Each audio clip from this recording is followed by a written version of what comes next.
Visible transformation. Stonemasons worked from dawn to dusk, reinforcing the most vulnerable outer sections of walls. Carpenters strengthened the main gates with additional beams and built wooden defensive barriers for fallback positions inside the fortress. Blacksmiths repaired damaged armor pieces, sharpened hundreds of blades and spear points, and produced arrowheads and crossbow bolts in large batches. Women organized themselves into work groups, cleaning and filling water barrels to capacity, systematically organizing food stores for rationing, and preparing simple medical stations with clean cloth and basic supplies. Young people and children carried endless loads of stones and sandbags to the ramparts for ammunition. Soldiers trained relentlessly from sunrise to nightfall, drilling defensive movements and coordination until their responses felt automatic even under extreme stress. The courtyards transformed into constant practice grounds. The armories filled with freshly repaired weapons and new ammunition, every storage room, every narrow hallway. Every tower position became integrated into a larger, interconnected defensive system. Eger was geographically small and numerically weak, but now it was as prepared as human effort could make it. As days passed, mounted scouts began reporting ominous movements from the south. Slow at first, just rumors and distant sightings. Then closer and more concrete. Then too close to ignore or dismiss. The signs of approaching catastrophe grew increasingly clear and undeniable.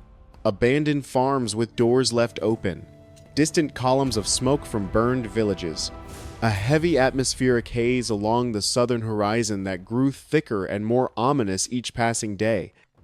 Late one September afternoon, the true shape of the approaching army finally revealed itself to watchers on Eger's walls. A broad, shifting dust cloud rose visibly from the southern plains, steady, wide, and, unmistakably, the movement of a massive military force marching in organized formation. Everyone standing watch on the fortress walls understood immediately that the time for preparation was ending. The siege had not yet technically begun, but its arrival was no longer distant or theoretical. It was approaching with the certainty and inevitability of an ocean tide. Eger, newly fortified and united under Dobo's disciplined command, stood ready to absorb the first terrible impact. By the time the Ottoman army reached the outskirts of Eger Fortress, the valley and plains below the hilltop stronghold had already begun their dramatic transformation. The landscape that once held peaceful open fields and scattered farmhouses was now filling with overwhelming movement. Organized, disciplined, professionally executed. Columns of Ottoman infantry poured into predetermined positions with practiced efficiency. Cavalry units rode in long, sweeping arcs, securing the perimeter. Supply wagons rumbled into neat, organized rows, as if an entire mobile city had decided to settle beneath Eger's walls for an extended stay. From the ramparts high above, the defenders watched this transformation unfold with growing dread. It wasn't chaotic. It wasn't noise designed purely for psychological intimidation. It was precision, the kind of military precision that only a wealthy, experienced empire could achieve through generations of systematic warfare. Within just a few hours, thousands of tents stretched across the valley floor in ordered clusters, each section marked by distinctive banners fluttering in the steady autumn wind. Smoke began rising from hundreds of cook fires as thousands of Ottoman soldiers prepared meals and settled in for what they clearly expected to be a brief siege. Then came the artillery that would dominate the next 39 days. Teams of straining oxen dragged heavy bronze cannons into carefully selected firing positions along the slopes directly facing Eger's southern walls, the most vulnerable section identified by Ottoman engineers.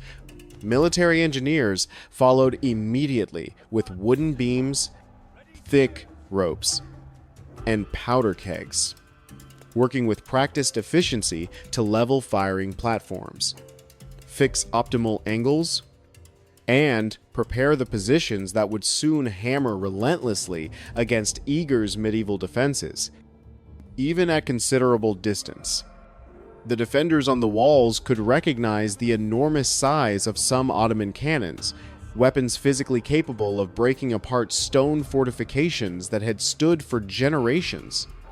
The same artillery technology that had shattered Constantinople's legendary walls. The sight left absolutely no room for doubt or false hope.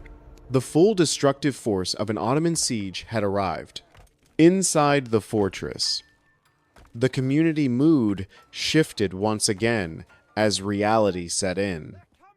The weeks of intensive preparation under Dobo's leadership had created organizational order and discipline. But now that order hardened into grim resolve, tempered by fear. People moved with focused purpose, not panic. Soldiers methodically checked their weapons one final time, tightened leather straps on armor, and positioned themselves along the battlements at assigned stations. The interior courtyards filled with carefully organized stacks of stones for throwing, barrels of water for fires and thirst, spare shields, and backup weapons. Eger had transformed into a fortress in every sense of the word, a community prepared to defend itself to the death.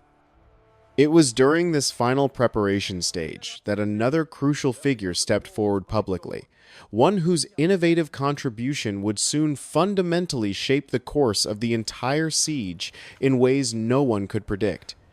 Gergely Bornemissa, a young man known throughout the fortress community for his cleverness and experimental thinking, had been working quietly and intensely in the shadows of the inner courtyard for days. But with Ottoman artillery now visibly lining the hillsides in preparation for bombardment, he presented his radical ideas directly to Captain Dobo. Bornemissa was not a soldier in any traditional sense, no formal military training, no experience in conventional warfare. He was an inventor, the rare kind of creative mind that looked at gunpowder and saw infinite possibilities rather than just danger. He had spent days and nights assembling experimental mixtures, testing different container shapes, and preparing improvised weapons that could be thrown or rolled from the walls with potentially devastating psychological and physical effect. His arsenal included barrels carefully packed with flammable materials and gunpowder, glass spheres filled with explosive powder mixtures, and crude but potentially deadly incendiary devices designed to burst into flame upon impact with ground or shields. His work represented a fundamentally different philosophy of defense, one created not from superior strength or numbers, but from pure ingenuity and willingness to experiment. In a fortress where raw numbers were decidedly not on their side and conventional military thinking offered little hope, Bornemissa's ingenuity mattered enormously. Throughout that final afternoon before the siege began, the defenders watched with growing anxiety as the Ottoman camp continued its methodical expansion. Supply caravans arrived one after another in endless procession. Siege engineers marked out precise lines in the dirt with stakes and string, preparing for trench work and forward artillery batteries. Cavalry detachments patrolled the entire perimeter efficiently, ensuring no escape route remained open and no relief force could approach undetected. By evening, the entire valley below glowed with thousands of small cooking fires, creating an ocean of flickering light. From the high fortress walls, Eger's defenders looked down upon this vast sea of tents and glowing embers, a visual reminder of the overwhelming scale of what they were about to face. Yet, despite the terror of that sight, the fortress community remained remarkably steady. The main gates were barred with massive wooden beams. Torches were lit at every defensive position. The final preparations were completed with quiet determination rather than panic. As darkness settled completely over the valley, the deep war drums of the Ottoman army began to roll across the open ground. Slow, deep, deliberate beats that carried upward over the stone walls and into the fortress courtyards. The sound was a clear signal that the siege was no longer approaching from distant lands. It had arrived. It was here. And inside those ancient walls, among professional soldiers, craftsmen, families with children, and the small team of inventors gathered around Bornemissa's experimental creations. Eger prepared to endure the first assault of a force 20 times larger than itself. At dawn on September 9, Iten Wubai Wusha'ar, the siege finally revealed its true destructive weight. The first Ottoman cannon fired across the valley, its massive iron ball slamming into Eger's southern wall with such tremendous force that it shook dust from wooden rafters throughout the fortress and sent fragments of pulverized stone skittering across the battlements like deadly shrapnel. Moments later, more guns joined the bombardment in systematic sequence. A steady, punishing rhythm that hammered the same vulnerable sections of wall again and again with mechanical precision designed to create structural weakness through repetition. The defenders responded as best they could with their limited resources. Their smaller cannons, far fewer in number, fired downward at Ottoman artillery crews, hoping to disrupt their work through casualties. Muskets cracked from the towers in disciplined volleys. Arrows arced high into the valley, seeking targets among the gun crews. But the difference in firepower was unmistakable and terrifying. The Ottoman guns had superior range, overwhelming volume, and brute destructive force that medieval fortifications weren't designed to withstand. Eger had accuracy advantage from elevation and determined crews, but catastrophically fewer weapons. By late morning on that first day, the cannon fire intensified dramatically. Under its covering barrage, Ottoman infantry began their first serious advance across the open field, shields raised defensively.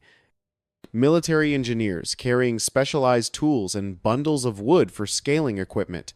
Their movements were controlled, confident, professional, the same methodical advance that had overwhelmed countless European fortresses across decades of conquest.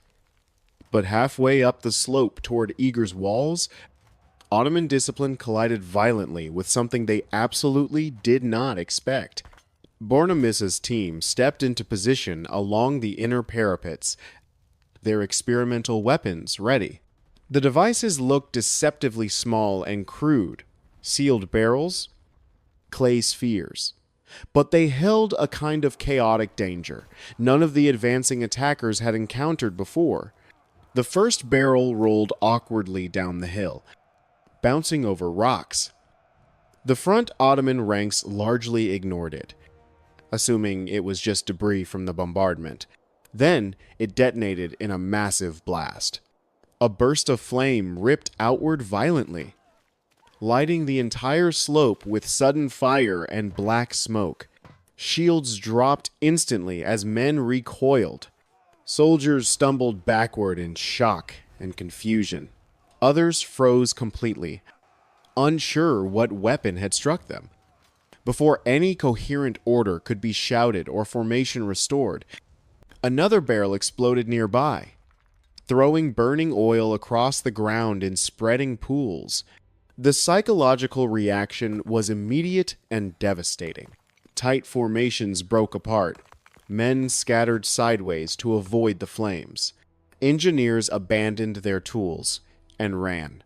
Several soldiers slipped on the burning oil, crashing into one another in a domino chain of confusion and panic.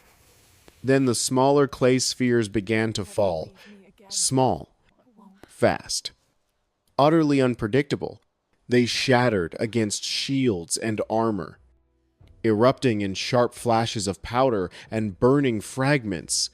The flames from the oil clung stubbornly to wood and cloth. The explosions came at irregular intervals, making it impossible for infantry to predict where to step safely or how to reform defensive positions. The advance collapsed into forced retreat down the slope.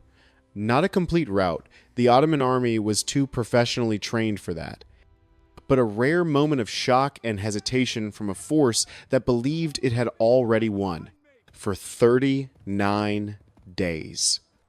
This pattern, repeated Ottoman artillery systematically destroyed walls. Infantry assaulted breaches. Bornemissa's fire weapons created chaos at critical moments. On the 9th day, the southern wall collapsed completely, opening a breach wide enough for mass assault. Ottoman infantry stormed through the rubble gap in their most determined push. Bornemissa deployed his most dangerous firepots directly into the packed breach, creating walls of flame. At the critical moment when defenders seemed overwhelmed, a sudden wind shift blew Ottoman artillery smoke back into their own lines, creating confusion. Exhausted defenders counterattacked through the smoke, driving attackers from the breach through desperate fury. After 39 days of continuous siege, the Ottoman commanders recognized they had lost more men and time than Eger was strategically worth. The army withdrew. Eger had survived not through superior strength, but through lasting longer than the enemy's patience. The defense became legendary in Hungarian history, proving that ingenuity, civilian unity, and refusal to surrender could defeat overwhelming odds. Subscribe to Great History for more sieges where improvised weapons and determined civilians defeated professional armies.